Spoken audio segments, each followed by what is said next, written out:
प्यारी सी सुबह की गुड मॉर्निंग आपको। आज जो अपना टॉपिक है वो है नगर पालिका अधिनियम 2009। हमने अध्याय एक प्रारंभ देख लिया था, उसमें धारा 1 और 2 है। फिर 2 से 50 तक हमने देख ली थी। फिर 51 से 66 तक हमने धाराएं। अध्याय 2 के अंदर नगर पालिकाओं का गठन था। 3 के अंदर सीधी सी बात है, नगर पालिकाओं की वार्ड समितियां के बारे में उल्लेख किया गया है। आज जो अपना चौथा जो अध्याय है वो है नगर पालिका की संपत्ति। संपत्ति के अंदर क्या संपत्ति क्या है, क्या वो संपत्ति के साथ क्या कर सकते हैं, उसको दे सकते हैं, ले सकते हैं, या फिर किस हिसाब की राज्य सरकार ने उसके ऊपर पाबंदियां लगा रखी है, या किस हिसाब की राज्य सरकार ने उनको छूट दे रखी है। ठीक है, तो अपना ये टॉपिक जो 67 धारा आज की 67 है, संपत्ति का अर्जन तथा धारण करने की शक्ति। संपत्ति का अर्जन और धारण करने की शक्ति किसमें होगी? नगर पालिका में होगी। किसमें होगी? नगर पालिका के अंदर होगी। कोई भी ठीक है, शक्ति के अंदर क्रय करने की शक्ति किसकी होगी? जो नगर पालिका की क्रय करने की शक्ति होगी। फिर कोई दानदाता होते हैं, जहां से दान लेती है नगर पालिका, दान भी लेगी। फिर इसकी स्थावर संपत्ति भी आती है, स्थावर संपत्ति भी आएगी। फिर इसकी जंगम संपत्ति भी आती है, जंगम। ठीक है, 4 प्रकार की वो जो इनकी संपत्ति है उसके बारे में वर्णन है। पहली, क्रय द्वारा की संपत्ति जो है क्रय कर सकती है और दान से ग्रहण कर सकती है। कोई दानदाता होता है, वो अपनी जमीन दे देता है कि भाई ये मैं अपनी जमीन या बिल्डिंग दे रहा हूं नगर पालिका चलाने के लिए। स्थावर स्थावर संपत्ति वो होती है जो एक जगह स्थायी रहती है, स्थिर रहती है, स्थिर रहती है। ठीक है, जैसे जमीन है, बिल्डिंग है, वो एक जगह स्थिर होती है। जंगम जो होता है वो ये चल संपत्ति होती है, चल संपत्ति होती है। ये क्या होती है? चल संपत्ति होती है। अब बोला गया आगे कि ये जो धारण करने की शक्ति होगी ना, वो इसके नगर पालिका के नाम से कोई भी संपत्ति होगी ना, वो नगर पालिका की होगी, चाहे वो नगर पालिका के क्षेत्र में हो, चाहे वो मत हो। तो नगर पालिका की संपत्ति होगी, संपत्ति होगी चाहे वो नगर पालिका क्षेत्र में हो, नगर पालिका क्षेत्र में हो, या क्षेत्र से बाहर हो।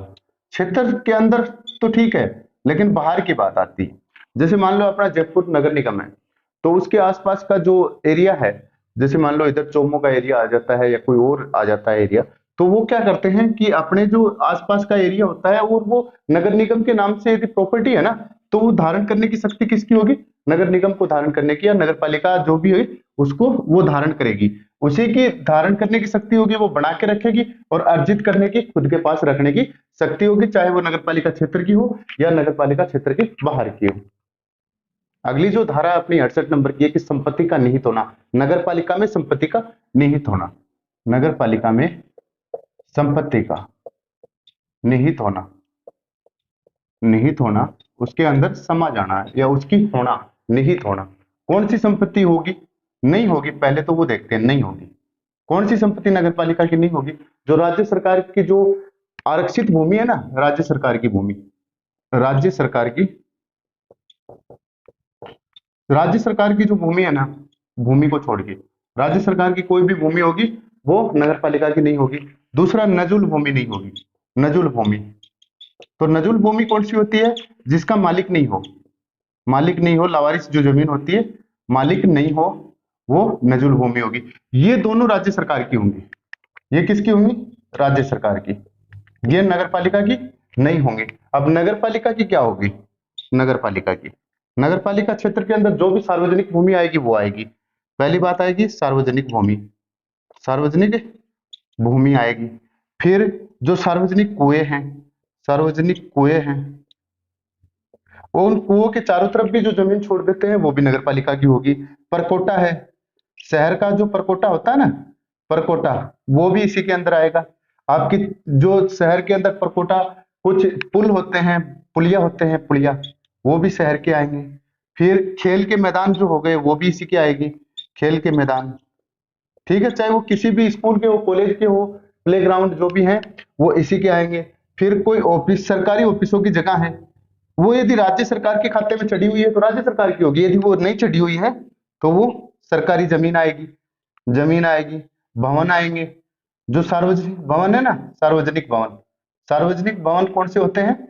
आपके सरकारी स्कूल हो गई, सरकारी कॉलेज हो गई, सरकारी हॉस्पिटल हो गया, या कोई और भी गवर्नमेंट की जो बॉडियां होती हैं, उनकी जो भी संस्थाएं होती हैं वो सार्वजनिक भूमि के अंदर आएंगी। फिर एक चीज और दी गई है इसके अंदर, जो मवेशी है ना, जो लावारिस मवेशी हैं या जिनका कोई मालिक नहीं है, मालिक नहीं है, मालिक नहीं है, मतलब मालिक होगा तो कौन होगा, निजी आदमी होगा, निजी आदमी, तो निजी आदमी के मवेशी तो निजी हो जाएंगे। और यदि निजी आदमी के मवेशी नहीं है और गांव के अंदर या उसमें नगर पालिका के अंदर घूम रहे हैं जानवर, वो सारे जानवर क्या हो जाएंगे, वो भी नगर पालिका की प्रॉपर्टी के अंदर आएंगे। जो जानवर होंगे ना वो कैसे आएंगे, देखो जानवर अपने, जो गाय घूमती है, सांड घूमते हैं, ये सारे जानवर घूमते हैं, तो क्या ये जानवर जो है जिनका मालिक नहीं है ना, मालिक है वो तो निजी प्रॉपर्टी हो जाएगी, जिनका मालिक नहीं है, मालिक नहीं है तो वो किसकी हो जाएगी, मालिक नहीं है तो वो किसकी है, वो नगर पालिका की है, और वो नगर पालिका की संपत्ति के अंदर जुड़ेगी वो। ठीक है। धारा 68 क में आता है आपका नगर पालिका में निहित होना और उसका व्ययन करना, भूमि का, भूमि का आ रहा है। तो भूमि जो है, पहली बात तो भूमि विकास कार्य नगर पालिका करेगी, क्या करेगी, भूमि के ऊपर, भूमि पर विकास कार्य, बिल्डिंगें बनाना है, जो भी काम करना है विकास कार्य कौन करेगी, नगर पालिका करेगी। ठीक है। दूसरा कह रहा है कि इसका पर्यवेक्षण और इसकी जो देखभाल है ना वो नगर पालिका करेगी, क्या करेगी, पर्यवेक्षण, पर्यवेक्षण करेगी, और इसका नियंत्रण देखभाल नगर पालिका करेगी, नियंत्रण और देखभाल कौन करेगी, नगर पालिका करेगी, नगर पालिका करेगी। तो देखो नगर पालिका की संपत्ति की पहली बात आती है अपनी 57 के अंदर। तो नगर पालिका की संपत्ति सारी संपत्तियां हैं, 58 में जो आती है सारी संपत्तियां नगर पालिका की हैं, छोड़ के बस राज्य सरकार की कोई जो भूमि नहीं हो और नूजल भूमि नहीं हो, बाकी टोटल की टोटल जो भूमि है वो किसकी आएगी, जो सरकारी या सार्वजनिक है जिसके ऊपर निजी हक नहीं है वो किसकी आएगी, नगर पालिका की आएगी। अब आया नगर पालिका में निहित होना और उसका व्ययन होना। व्ययन क्या होता है कि वो किस तरीके से कार्य रखती है, किसे वो अपने पास रखती है। तो वो जो सरकारी भूमि होगी, सार्वजनिक भूमि होगी ना, उसके ऊपर एक तो विकास कार्य बनेगी, विकास कार्य जैसे आपने कोई कॉम्प्लेक्स बना दिया, कॉम्प्लेक्स आपने देखा ही था, यदि 50 इकाइयां होंगी तो व्यापारिक हो जाएगा, 10 इकाइयां हैं, उससे ज्यादा इकाइयां हैं तो वो रहने के लिए आवासीय हो जाएगा। अब इसका पर्यवेक्षण करती है, नियंत्रण करती है और देखभाल कौन करेगी, नगर पालिका करेगी, जो नगर पालिका के क्षेत्र में भूमि आएगी उसकी। अगली जो धारा अपनी 69 की दे रखी है कि करार की, विनिमय से, पट्टा से और अनुदान से आदि द्वारा नगर पालिका संपत्ति का अर्जन, की संपत्ति कैसे अर्जन करेगी, वो करार करेगी। लेकिन बात यह संपत्ति कौन सी करेगी, केवल और केवल स्थावर संपत्ति करेगी, स्थावर संपत्ति करेगी, वो जंगम संपत्ति यहाँ पे अर्जित नहीं करेगी। स्थावर संपत्ति है तो वो कैसे करेगी, या तो कोई दान में दे देगा, दानदाता से, दान में कोई आदमी अपनी जमीन दे देता है कि भाई आप ये मेरी नगर पालिका, आप मेरे घर के अंदर चलाओ, कोई दिक्कत नहीं, मेरे आगे की हो सकता है जिसके संतान हो या उसके पास बहुत ज्यादा प्रॉपर्टी हो या संतान नहीं हो तो वो दान दे जाए, तो ठीक है, दानदाता द्वारा होगी। दूसरा कह रहा है कि आप भाड़े पर भी ले सकते हो इसको, भाड़े पर लेना, भाड़े पर लेना। यदि नगर पालिका का ऑफिस बन रहा है, मान लो चिड़ावा के अंदर अपना नगर पालिका का ऑफिस बना है और वह ऑफिस के मायने क्यों है कि भाई जगह को नहीं, अब आपने तो है लेकिन कई जगह जगह को नहीं हुआ शहरा के मायने, या फिर और कंजेस्टेड एरिया हुआ है तो जगह नहीं हुआ ना, कोई भी आदमी नहीं कह दे कि भाई ठीक है मेरा पुरानी हल्ली पड़ी है, यह हल्ली आप किराए पे ले लो और मेरे को किराया दे दो। या फिर वो कैसे लेगी, विनिमय द्वारा, विनिमय द्वारा वही होगी, मैं आपको पैसे दे रहा हूँ एक के बदले एक देना, मैं आपको पैसे दे रहा हूँ, आप मुझे जमीन या आपकी जो बिल्डिंग है वो काम करने के लिए दे दो। ठीक है। पट्टा, तो पट्टा भी ये जारी करने का इसका अधिकार होता है। अनुदान द्वारा ये हो गई कि दान से लेती है, और पट्टे द्वारा किसी से लिखवा के ले लेती है कि मैं 10 साल तक ये बिल्डिंग खुद के पास में रखूंगा, या नगर पालिका कह देती है कि भाई ये तारी चिड़ावा की बिल्डिंग है या मैं 10 साल तक मेरे कन्ने रखूं, और जो भी पैसा उन्हें तारा किराए को वो 10% तो पहले ले लो, बाकी हर महीने दिए जाओ। ठीक है। आदि नगर पालिका की संपत्ति का अर्जन, वो अर्जित कैसे कर सकती है, खुद में कैसे ले सकती है, वो दो ही रास्तों से ले सकती है, या तो दान में मिली हुई ले सकती है या फिर वो भाड़े पर ले सकती है। ठीक है। और संपत्ति कौन सी होगी, स्थावर संपत्ति, एक जगह स्थायी होगी, या तो बिल्डिंग होगी या कोई जमीन होगी। ठीक है। अगली जो धारा है अपनी 69 क्या है, उसमें दिया गया है कि कतिपय, कतिपय कुछ में भूमियों में अधिकारों के अभ्यर्पण अभ्यर्पण की स्वीकृति और पूर्ण स्वामित्व पट्टा जारी करना, कि आप कुछ भूमि आपकी ऐसी भी दी जाएंगे नगर पालिका को जो वो खुद भी पट्टा जारी कर सकती है। तो वो देखते हैं कौन सी भूमि होगी, वो होगी गैर कृषि भूमि, गैर कृषि भूमि। गैर कृषि भूमि को क्या बोलते हैं, आवासीय भूमि, आवासीय भूमि। ये आवासीय भूमि क्यों बोलते हैं? क्योंकि कृषि हो जाएगी तो वो खेती की भूमि हो जाएगी, ठीक है। और यदि आवासीय भूमि जो होगी तो वो रहने के लिए, क्यों नगर पालिका के अंदर तो रहने के लिए आवासीय भूमि लेंगे। आवासीय भूमि का कुछ कंडीशन के अंदर क्या हो जाएगा कि पूर्ण स्वामित्व का जो पट्टा जारी है वो कौन कर देगी? नगर पालिका कर देगी, ठीक है, नगर पालिका कर देगी। अब ये जो पट्टा जारी करेगी ना, तो एक बार राशि लेगी, एक बार राशि, एक बार राशि लेके एक बार की राशि से वो पट्टा जारी कर देती है। अब जैसे मान लो मैं हूं, मैं चिड़ावा जाऊं, चिड़ावा जाके वहां से क्या लूं? जमीन लेता हूं, मेरे नाम पे जमीन होगी, मेरे नाम पर। तो मेरे नाम पे यदि जमीन होगी और मैं नगर पालिका में जाऊंगा पट्टा बनवाने, जैसे जयपुर में बोलते हैं ना जेडी अप्रूव्ड जमीन है, तो मैं ज्यादा उसको लेना पसंद करूंगा, क्योंकि क्योंकि वो नगर निगम ने उसको अप्रूव कर रखी है। तो वैसे ही ये जो चिड़ावा है ये तो नगर पालिका अप्रूव करेगी। तो वहां मैं पट्टा बनवाता हूं तो मेरे नाम पे या फिर स्त्री के नाम पे कम थोड़ा चार्ज होता है और पुरुष के नाम पे चार्ज थोड़ा ज्यादा होता है। मैं एक बार राशि दे दिया, जैसे मान लो मैंने 15,000 रुपए दे दी और मैंने 600 गज जगह ले ली, ठीक है, 600 गज जगह ले ली, 15,000 रुपए मैंने दे दी, वो पट्टा मेरे नाम हो गया, ठीक है। अब मैं उस पट्टे को किसी और को मालिकाना हक दूंगा ना, तो फिर वापस 15,000 रुपए लगेंगे अगले आदमी के चढ़वाने के, फिर 15,000 रुपए लगेंगे। तो इन्होंने कहा कि जिस मालिक को खरीदनी है उसको एक बार के अंदर, और आप आवासीय भूमि उसको पट्टे पे दे सकते हो। ये पट्टा जारी कौन करेगी? नगर पालिका करेगी, ठीक है। अब आती है धारा अपनी 70 की। 70 की धारा के अंदर बोला गया है कि भूमि का अनिवार्य अर्जन। क्या बोला गया है? भूमि का अनिवार्य अर्जन, अनिवार्य अर्जन, ठीक है। अर्जन करना कि कौन सी भूमि है जिसको नगर पालिका अनिवार्य तौर पे उसको अर्जित करेगी, खरीदेगी, पास में लेगी। तो ये वो भूमि लेगी जो राज्य सरकार बोलेगी। राज्य सरकार के स्पेशल कहने पर होता है, ठीक है। राज्य सरकार स्पेशल क्या कहेगी कि फलानी भूमि जो है वो जोड़ के अंदर आ रही है और जोड़ा की जो भूमि है वो लग रही है और उसके ऊपर कुछ लोगों ने कब्जा कर रखा है, तो आप ऐसा करो कि आप अपने नाम से उसका पट्टा जारी कर लो और वो जो भूमि है वो अपने पास है, अपने कब्जे के अंदर रख लो। तो उस भूमि को सरकार के कहने के ऊपर ये अनिवार्य अर्जन करेगी। अदरवाइज तो जो सार्वजनिक भूमि है वो तो है ही इसी की, बस न्यूट्रल भूमि को छोड़ के, राज्य सरकार की भूमि को छोड़ के सारी भूमि किसकी है? नगर पालिका की है। बस जो उसके अंदर निजी भूमि है वो अलग अलग निजी भूमि के लिए पट्टा जारी करने की अनुमति दे रहा है। तो इसमें कोई बड़ा इश्यू नहीं है, बस सीधे सी बात ये है कि राज्य सरकार जो कह देती है तो ये भूमि का अनिवार्य अर्जन कर लेती है। जो धारा आती है अपनी 71 की आती है कतिपय भूमियों का, कतिपय भूमियों का आवंटन, ठीक है।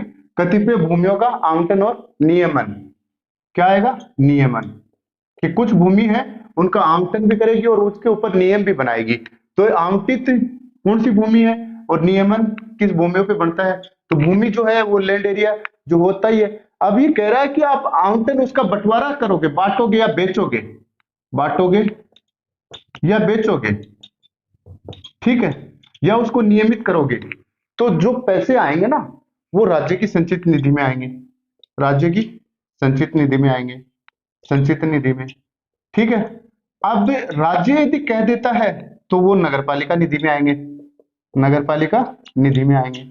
क्योंकि निधि क्या होती है? कोष होता है, ये पैसे इकट्ठे करने का एक सरकारी खजाना होता है। ये राज्य का खजाना है और ये नगर पालिका का खजाना है। तो क्या है कि नगर पालिका जो है ना कुछ भूमियों को आवंटित करेगी, मतलब लोगों को बांटेगी, तो उसके कोई पट्टा बनाने के भी पैसे आएंगे, कोई और टैक्स भी आएगा, मकान बनाने का भी, घर का भी टैक्स लगेगा, बिजली के ऊपर भी कुछ एक्स्ट्रा नगर पालिका टैक्स बन के आता है, कुछ साफ सफाई पे टैक्स लगता है।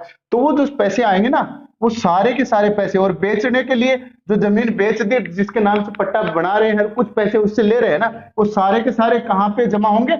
नगर पालिका निधि के अंदर जमा होंगे। लेकिन यदि राज्य सरकार ये कहती, क्योंकि राज्य सरकार सर्वे सर्वा है, वो यदि कह देती है ना कि भाई ये नहीं आप जमा मत करो, हमारे पास जमा कराओ, तो राज्य की संचित निधि में जमा कराने पड़ेंगे। और यदि खर्चा भी अपन दे रहे हैं ना, खर्चा, तो आपको पता ही है कि इसके अध्यक्ष उपाध्यक्ष के खर्चे, नगर पालिका के खर्चे सारे कहां से दिए जाते हैं? नगर पालिका निधि से दिए जाते हैं। अब नगर पालिका निधि में पैसे कहां से आएंगे? वो यहां से आएंगे। वो कहां से आएंगे कि भूमियों का आवंटन करेंगे, उनको बेचेंगे या नियमन करेंगे या कोई और भी जन उपयोगी कार्य करेंगे, तो उसके लिए जो टैक्स लगेगा ना वो टैक्स इसके अंदर जमा होगा। तो जो भी कतिपय भूमियों का जो आवंटन हो गया और उसके जो पैसे आएंगे ना वो नगर पालिका निधि में आएंगे, ठीक है। अगली जो धारा अपनी 72 की है कि नगर पालिका के सक्रम, सक्रम क्या होते हैं, अच्छे क्रम, जनता की भलाई के क्रम के निष्पादन के लिए सरकार द्वारा नियुक्त, राज्य सरकार का कोई अधिकारी द्वारा नियुक्त संविदा और ऐसे सहकर्मों के लिए संदाय। संदाय तो देने का मतलब होता है, और संविदा कॉन्ट्रैक्ट होता है। कॉन्ट्रैक्ट हमेशा दो के बीच में होगी, ए और बी के बीच में, चाहे वो फर्म हो, चाहे व्यक्ति हो, चाहे व्यक्ति फर्म हो, कैसे भी हो, ये क्या हो जाएगा, दोनों के बीच में न टूटने वाला अनुबंध क्या होता है, संविदा होता है। संविदा जो होता है दो व्यक्तियों के बीच में किया गया, मध्य किया गया करार ही जो होता है, करार को ही संविदा बोला गया है, ठीक है, संविदा होती है। अब अधिकारी आएंगे, सरकारी अधिकारी आएंगे, क्योंकि राज्य सरकार नियुक्त कर रही है, तो कौन आएंगे, अधिकारी आएंगे, अधिकारी, ठीक है। ये अधिकारी जो है ये ही संविदा करेंगे, ठीक है। नगर पालिका की तरफ से राज्य सरकार द्वारा नियुक्त अधिकारी जो होंगे वो क्या करेंगे, संविदा करेंगे, किसी के साथ कॉन्टेक्ट करेंगे। ऐसा है कि 50 मकानों की बिल्डिंग बनानी है, तो बिल्डिंग बनानी है तो वो राज्य सरकार का अधिकारी आएगा, वो इसको ऑथोराइज करेगा, इस संविदा को लागू करेगा, ठीक है। फिर आगे कह रहा है सहकर्मों के लिए, ये केवल अच्छे कर्मों के लिए, जन भलाई के लिए ही होता है ऐसा, ठीक है। फिर इसमें एक चीज और दी गई है कि एक संविदा जो है ना, एक अधिकारी जो है ना, इसको एक लिमिट का ही पावर दिया गया है। क्या दिया गया है कि सीमित क्षेत्र तक ही कर सकते हैं, सीमित क्षेत्र या रुपए तक। जैसे मान लो एक सरकार का अधिकारी कोई आया, वो संविदा कर जाएगा 5,000 रुपए तक की, कि 5,000 रुपए तक का कोई भी नगर पालिका के अंदर सक्रम हो रहे हैं, अच्छे क्रम हो रहे हैं, अच्छे कार्य हो रहे हैं, तो वो पैसे राज्य उसकी नगर पालिका निधि से पैसे देके काम करवा लेगा। लेकिन उसके पास पावर है केवल 5,000 तक का ही, उससे सीनियर आया वो 10,000 तक का। तो हर में ऐसा बांटा गया है कि एक जो सरकारी अधिकारी नियुक्त किया जाएगा उसको पावर दिया जाएगा कि भाई आपको संविदा इतने रुपए तक का ही कॉन्टेक्ट करना है। ऐसा नहीं कि वो बात तो कर 20,000 रुपए की, वो कर्जा कहूं 1,00,000 रुपया को ना, वो तो कर्ज कुटानो दुखी करे, वही कहानी हो जाएगी, ठीक है। तो संविदा और ऐसे सहकर्मों के लिए संदाय हो जाएगा। आगे ये संविदा हो गई, अधिकारी संविदा करेगा राज्य सरकार का, किसकी तरफ से, नगर पालिका की तरफ से, ठीक है। और ये क्या होगा, इसका सीमित क्षेत्र होगा, एक दायरा सीमित होगा, उससे ज्यादा ये संविदा नहीं करेगा। अगली जो धारा 73 की है, संपत्ति के अंतरण की बात कर रहा है और संविदाओं के संबंध में उपबद्ध बता रहा है। संविदा क्या होती है, पट्टा जारी करने को संविदा बोला गया है, कि पहले तो पट्टा जारी करना, पट्टा जारी करना। पट्टा कौन से जारी करेंगे, जो सही हो, सही हो। दूसरी किस पे जारी करेंगे, सरकारी भूमि पे। सरकारी जो भूमि होगी, सरकारी भूमि कौन सी होगी, नूजल होगी, नजुल होगी और राज्य सरकार की होगी। अब राज्य सरकार इसके अंदर इन्वॉल्व हो जाती है, तो जारी कौन करेगा, इसका जो अधिकारी होगा वो करेगा, राज्य सरकार का अधिकारी। स्टेट गवर्नमेंट का जो अधिकारी होगा वो पट्टा जारी करने की अनुमति देगा। राज्य सरकार मान लो, चाहे वो अधिकारी मान लो, बात तो वो ये कहने, उसी के कहने पे तो काम हो रहा है, तो अनुमति देगा, ठीक है, अनुमति देगा। अब देखो पट्टा जारी करने की बात है, संविदा पट्टा जारी करेंगे तो ही कॉन्टेक्ट होगा ना, कि भाई आप ये जगह रह लो और मेरे को इतने पैसे दे दो, इस टाइप के कॉन्टेक्ट होते हैं, तो पट्टा जारी करेंगे, ये जनता के बीच पट्टा जारी करते हैं। पट्टा वही जारी होगा जो सही हो। दूसरा बोला गया कि सरकारी भूमि का पट्टा जारी होगा, सरकारी भूमि में नोजल और राज्य सरकार की भूमि आएगी। स्टेट गवर्नमेंट का कोई भी अधिकारी, राज्य सरकार का कोई भी अधिकारी ये पट्टा जारी करने की अनुमति देगा। फिर कह रहे हैं कि 20% जो है ना पट्टे जो जारी करोगे ना आप, उसमें 20% पट्टे है ना, वो किसको देखो, निम्न आय वालों को दोगे, निम्न आय वालों को, या जिसको कमजोर वर्ग कह सकते हैं, आर्थिक कमजोर, आर्थिक कमजोर जो वर्ग है ना, आर्थिक कमजोर, उसको आपको 20% पट्टा देना होगा। ये अनिवार्य कर रखा है, ये अनिवार्य है कि जिस प्रकार से बच्चों को आरक्षण अनिवार्य कर रखा है ना स्कूलों, प्राइवेट स्कूलों में भी, कॉलेजों में भी, उसी प्रकार से ये भी अनिवार्य कर रखा है कि आपको 20% जो है ना गरीब लोगों को पट्टा देना ही देना पड़ेगा। और कौन सी भूमि का देना पड़ेगा, सरकारी भूमि का, सार्वजनिक भूमि का। सरकारी जो भूमि होगी, सरकारी भूमि में कौन सी आएगी, नूजल और राज्य सरकार की भूमि। धारा 73 क में कह रखा है कि अंतरण का पूर्ण स्वामित्व है, जो जमीन आप दे रहे हो, पट्टे पे जमीन दे रहे हो ना, पट्टे पे जमीन, वो अगले को आप पूर्ण स्वामित्व देना पड़ेगा, पूर्ण स्वामित्व, ठीक है। वो उसका मालिकाना हक जो होगा, स्वामित्व जो होगा, मालिकाना हक किसका हो जाएगा, जो पट्टा लेगा उसका, ठीक है। वो फिर 20% आप बात कर रहे हो गरीब लोगों में देने की। फिर पट्टाधिकारित आधार पे एक ही बात है, पूर्ण स्वामित्व की बात कर रहे हैं। पट्टा जो होगा वो अंतरण कहाँ किया जाएगा, कहाँ बांटा जाएगा, वो जमीन पे दिया जाएगा। ये तो है नहीं छात पे कोई पट्टा देता है या फिर कोई हवाई जहाज के ऊपर बैठ के पट्टा देता है। पट्टा कहाँ दिया जाएगा, जमीन के ऊपर। तो बात बस इसके अंदर इतनी की गई है कि पट्टा जो देगी नगर पालिका वो जमीन का देगी, जमीन का देगी। ठीक है, ऐसा होने की भाई जमीन का भी वही देगी जो सार्वजनिक भूमि थी। सार्वजनिक के अंदर आपको पता ही है नूजल और राज्य सरकार की भूमि आ गई, तो उसके ऊपर पट्टा देगी, और पट्टा जो देगी वो जमीन पर देगी और पूर्ण स्वामित्व का पट्टा देगी। उसके बाद वो छेड़ेगी नहीं, एक बार राशि लेगी, एक बार पट्टा राशि लेगी। आपको पता ही है, पहले पढ़ ही लिया था। तो पट्टा राशि एक बार लेगी। ठीक है, इसमें बस इतना ही। अगला जो है अपना ख का है पट्टा आवंटन का प्रतिहरण। प्रतिहरण मतलब किसी का पट्टा रद्द करना या वापस पट्टा लेना। पट्टे का विलेख तथा रद्दकरण। रद्दकरण से तो पट्टे का रद्द करना है। और 73 क के अंदर बोल दिया कि आदमी को जो पट्टा है पूर्ण पट्टा, पूर्ण स्वामित्व का पट्टा देना। और अगले में बोल रहा है कि तुरंत देते ही ले रहे हैं। जैसे 37 के अंदर शपथ थी, 38 के अंदर त्याग पत्र था, उसी प्रकार इसमें भी यही कर दिया। धारा जो 73 है उसके अंदर ख के अंदर बोल दिया कि प्रतिहरण, प्रतिसंहरण। पट्टा यदि किसी को दे दिया वो वापस ले रहे हैं और उसको रद्द कर रहे हैं। किस कारण पे कर रहे हैं, कारण क्या है?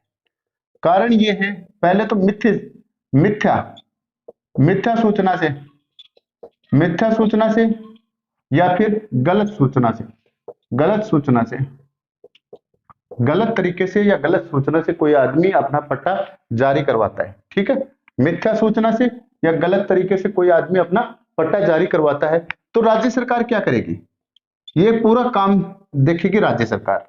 तो राज्य सरकार क्या करेगी, नगर पालिका क्या करेगी, नगर पालिका राज्य सरकार की तरफ से नगर पालिका क्या करेगी, नगर पालिका सबसे पहले तो 7 दिन के बाद का कितने भी दिन का नोटिस दे देगी। कम से कम 7 दिन होना चाहिए समय।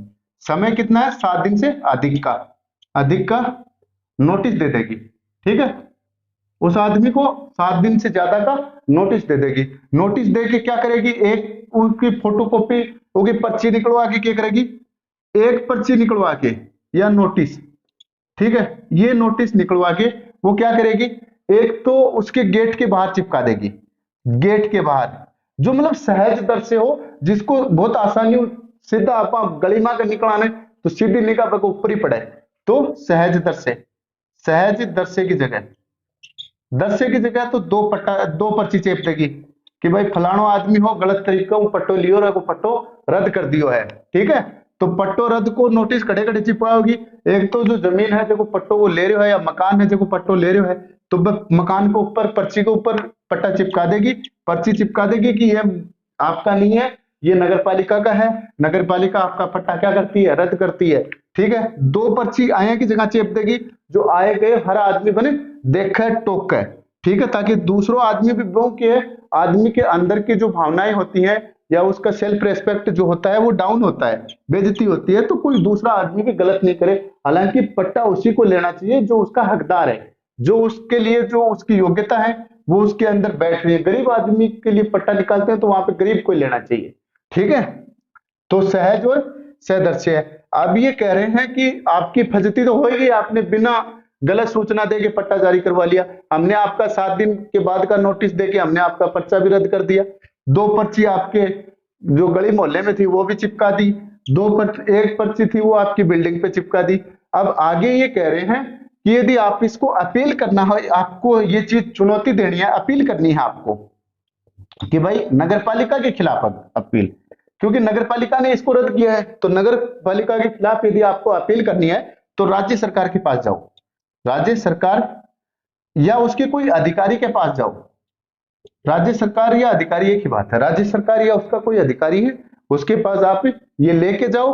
और वो जो राज्य सरकार, ये समय दिया गया है मात्र 15 दिन में आपकी ये जो अपील होगी ना, ये 15 दिन में। ये क्वेश्चन पूछा हुआ है भाई कि अपील जो है पट्टा रद्द की अपील जो है वो व्यक्ति कितने दिन में कर सकता है, तो वो है वो मात्र 15 दिन के अंदर कर सकता है। यदि कोई कारण उचित है ना, राज्य सरकार माने, तो 15 दिन से ज्यादा भी समय दे सकती है और राज्य सरकार और अधिकारी जो होंगे उसके खिलाफ ये पट्टा लेके जाएगी। अब सरकार ने एक ताला और लगा दिया, बोली ये जो याचिका होगी ना, ये किसी भी न्याय क्षेत्र के अधिकार में नहीं आएगी, ये किसी भी न्यायालय में नहीं आएगी, किसी भी न्यायालय में नहीं आएगी।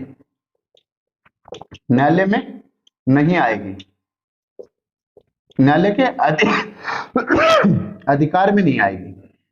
ठीक है, इसमें क्या बोला गया है, देखो सीधी सी बात ये, कोई आदमी गलत सूचना है, मिथ्या सूचना देके या अपनी जानकारी गलत देके कोई जमीन के ऊपर पट्टा कब्जा जो होता है, ये अपनी नगर पालिका की, वो हड़प लेता है, ले लेता है पट्टा, तो इसको नगर पालिका को पता चलते ही 7 दिन बाद का नोटिस देके उसको रद्द कर देती है पट्टे को, और एक पर्ची तो वो ग्राहक आगे चिपका दी, 2 पर्ची चौक के माइन चिपका दी जो, ठीक है। तो इसमें मिथ्या सूचना और गलत सूचना यदि कोई आदमी देता है, तो यदि वो पट्टा जारी करवा लेता है, तो पट्टा जो नगर पालिका है क्या कर देगी, 7 दिन का उसको, 7 दिन बाद का नोटिस देके, चाहे वो नोटिस 6 महीने का हो, लेकिन कम से कम 7 दिन का टाइम तो दो पूर्व दरिया गिरने के लिए। ठीक है, तो 7 दिन के उसको नोटिस का समय दिया जाएगा, पर्ची, एक पर्ची उसके गेट के आगे चिपका दी जाएगी, उसको एक खुद को भी दे दी जाएगी 2 पर्ची, गांव मतलब जो नगर पालिका आपकी उसके चौराहे के ऊपर, जो आदमी सहज दर्शी हो, सीधी निगाह पर ऊपर ही पड़ा है। ठीक है, अपील जो है ना, अपील नगर पालिका, इस मामले के अंदर यदि आपको अपील करनी है तो राज्य सरकार के पास जाइए, राज्य सरकार या उसके कोई अधिकारी के पास जाइए, मात्र 15 दिन में जाना होगा, यदि कारण उचित है तो 15 दिन से ज्यादा का समय लग सकता है, लेकिन अपील 15 दिन के अंदर, यह क्वेश्चन इंपॉर्टेंट है भाई, है ना। और किसी भी न्यायालय में इस रिपोर्ट को लेके, इस रिपोर्ट को लेकर, रिपोर्ट जो है ना ये, इस रिपोर्ट को लेके किसी भी न्यायालय के अंदर आप नहीं जा सकते। अब धारा 74 के अंदर बोला गया है कि जो स्थावर नगर पालिका की संपत्ति है ना, उसकी तालिका और मानचित्र के बारे में क्या बोला गया है, स्थावर नगर पालिका की संपत्ति, नगर पालिका की संपत्ति जो है उसकी तालिका बनानी, विवरण बनाना, और मानचित्र, मानचित्र बोला गया है कि ये जो नगर पालिका की स्थावर कौन सी संपत्ति होती है, जो एक जगह जमीन के ऊपर स्थिर रहती है, तो वो सारी जो बिल्डिंगें होती है ना, बिल्डिंग है, आपका बस स्टैंड का क्षेत्र है, स्कूल का क्षेत्र है, बाउंड्री है, जैसे मान लो ये पूरा क्षेत्र है, इसके अंदर ये आपका मंदिर हो गया, ठीक है, ये आपका मंदिर हो गया, तो मंदिर का क्षेत्र हो गया, कुछ स्कूल हैं, स्कूल का क्षेत्र हो गया, कुछ हॉस्पिटल का क्षेत्र है, स्थावर जो भी प्रॉपर्टी है ना, उसकी तालिका बनानी पड़ेगी आपको, पहले तो उसकी तालिका बनानी पड़ेगी। 1 नंबर तालिका में मान लो स्कूल मान लिया, ठीक है, स्कूल कितनी है, 25 स्कूल है, फिर उनका और विवरण देना पड़ेगा, वो इसी से एड्रेस पे हैं, फिर आगे हॉस्पिटल आ गए, मंदिर आ गए, कुछ और गुरुद्वारे चर्च वगैरह जो भी होती हैं वो आ गए, कुछ सरकारी हॉस्पिटल आ गए, बस स्टैंड आ गए, सार्वजनिक खेल क्रीड़ा जो मतलब खेल कूदने के जो मैदान है, वो सारी चीजें आ गई, उनकी एक तालिका बनानी पड़ेगी। ठीक है, वो तालिका बनाएगा कौन, वो बनाएगा मुख्य नगर पालिका अधिकारी। बोला गया है कि मुख्य नगर पालिका अधिकारी जो है वो इसकी तालिका बनाएगा। ठीक है, और वो तालिका कितने दिन में बनाएगा, हर वर्ष बनाएगा, 1 वर्ष में पूरी करेगा वो, अगली वर्ष के लिए अगली पूरी बनाएगा उसको वापस, क्योंकि कुछ बिल्डिंगें चेंज होती रहती है, कुछ जगह चेंज होती रहती है, तो क्या है 1 वर्ष के अंदर वो पूरी बनाएगा। कौन बनाएगा ये जो तालिका और मानचित्र, कौन बनाएगा, क्योंकि पहले तो इसको मानचित्र में दर्शा देंगे, फिर तालिका में लिख देंगे, दोनों का यही काम है। ये तो है तालिका, 2 नंबर पे मान ले मैंने लिख दिया हॉस्पिटल लिख दिया, ठीक है, हॉस्पिटल कितने हैं, 20 हैं, तो ये मैं दर्शा दूंगा, फिर इस मैप के अंदर दर्शाऊंगा कि ये जो अपनी पिलानी वाली रोड है, ये फिर अपनी सुल्ताना वाली रोड है, इधर से एक ये खेतड़ी वाली आती है, ये पिलानी वाली आती है, ये झुंझुनू वाली रोड आती है। ठीक है, इनके अंदर मैंने दर्शा दिया, यहाँ फलाना डॉक्टर बैठता है, यहाँ फलानी स्कूल है, यहाँ पे कोचिंग है, यहाँ पे लाइब्रेरी है, वो सारी जो स्थावर संपत्तियां जो है नगर पालिका, जो स्थावर संपत्तियां जो है नगर पालिका की, वो सारी की सारी इसके अंदर मानचित्र में दर्शानी पड़ेंगी आपको, और इसकी तालिका बनानी पड़ेगी। चित्र का काम कौन करेगा, नगर पालिका अधिकारी करेगा, कितने दिन में करेगा, ये 1 वर्ष के अंदर पूरी करेगा। अब ये रिपोर्ट किसको दे देगा, ये बना के, ये जो इसके नगर पालिका जो लग रही है ना, तो जिसको स्थानीय स्थानीय निकाय कार्यालय भी बोल सकते हैं, निकाय कार्यालय, कार्यालय,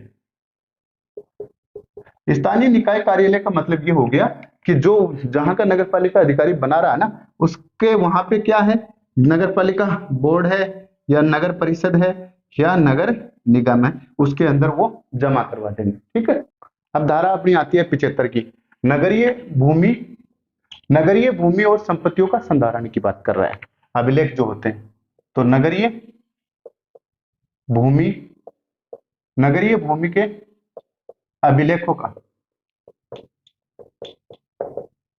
संधारण संधारण की बात कर रहे हैं कि नगरीय भूमि के जो अभिलेख है ना वो हमें तैयार करने हैं, किस हिसाब से तैयार करने हैं। ये क्या होनी चाहिए, संपत्तियां हैं, क्योंकि संपत्तियां तो पढ़ रहे हैं ना अपन नगर पालिका की।